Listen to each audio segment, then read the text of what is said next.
Hello friends, आज मैं आपके साथ बहुत ही महत्वपूर्ण जानकारी जो है वो शेयर करने जा रही हूँ।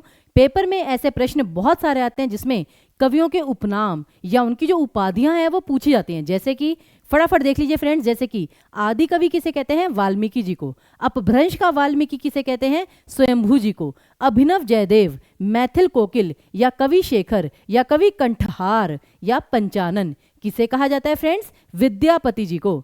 और अभी यहाँ पर आप थोड़े से कंफ्यूज होंगे कि भाई अभिनव जयदेव क्यों कहा जाता है? अभिनव जयदेव में ऐसी क्या बात है जो उन्हें मतलब विद्यापति जी को अभिनव जयदेव कहा जाता है? ये बात फ्रेंड्स हम आपको दूसरे यूट्यूब शॉर्ट में बताएंगे, लेकिन स्टिल आप यहाँ पर देखिए, हिंदी का प्रथम कवि किसे कहा जाता है? सरहपा जी को।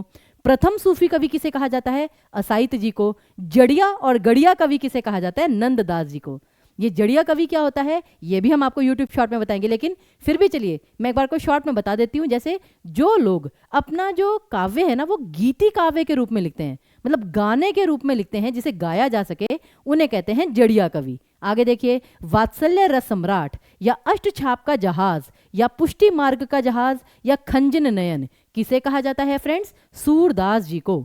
हिंदी का जातीय कवि, कवि शिरोमणि, मानस का हंस, लोकनायक किसे कहा जाता है फ्रेंड्स? तुलसीदास जी को। आपको भी पता है पेपर में कितनी बार आया है कि पुष्टि मार्ग का ये आपका मानस का हंस कितनी बार पूछा जाता है पेपर में। फिर आपका मैथिल कोकिल कितनी बार पूछा जाता है, और अपभ्रंश का वाल्मीकि ये तो बहुत ही बार पूछा गया है। फिर जैसे देखिए, कठिन काव्य का प्रेत ये केशवदास जी को कहा जाता है जो हमारे रीति काल के प्रवर्तक थे। उसी प्रकार कुछ और मैं आपको बताती हूँ। हिंदी नवजागरण का अग्रदूत, नवजागरण काल किसे कहते हैं फ्रेंड्स? आधुनिक काल में जो भारतेंदु युग था। उसी प्रकार हिंदी साहित्य में आधुनिकता के जन्मदाता ये हम कहते हैं भारतेंदु जी को। फिर सितारे हिंद ये किसे कहते हैं?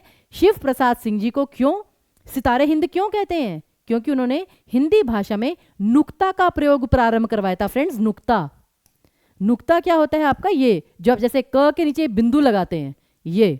फिर आधुनिक कविता के सुमेरु ये कहते हैं जयशंकर प्रसाद जी को। फिर हिंदुस्तान के तूती, अब ये तूती हम कहते हैं ना, हिंदुस्तान की तूती बोलती है। एक्चुअली तूती क्या होता है? छोटा तोता, उसे कहते हैं तूती। तो हिंदुस्तान की तूती अमीर खुसरो जी को कहते हैं फ्रेंड्स। फिर पुराने पंथ का पथिक मतीराम जी को कहते हैं। प्रेम का पीर का कवि घनानंद जी को कहते हैं, वो घनीभूत पीड़ा आजकल मैंने आपको बहुत बताया है, तो ये वही चीज है फ्रेंड्स। फिर मुनि मार्ग के हिमायती शुक्ल जी को कहते हैं। Can you imagine? Shukla ji जो बार बार आलोचनात्मक कथन देते हैं, बार बार आलोचनात्मक कृतियां देते हैं, मुनि मार्ग के हिमायती। भैया ये तो विरोधाभास अलंकार हो गया, ठीक है ना। फिर प्रकृति का सुकुमार कवि, आई गेस सबसे फेमस, सबसे इजी क्वेश्चन, सुमित्रा नंदन पंत जी। आधुनिक मीरा, सबसे आसान सबसे फेमस क्वेश्चन, महादेवी वर्मा। लेकिन आधुनिक कबीर किसे कहते हैं? नागार्जुन जी को। एक भारतीय आत्मा किसे कहते हैं? माखनलाल चतुर्वेदी जी को। और फैंटेसी का कवि किसे कहते हैं? मुक्ति बोध जी को।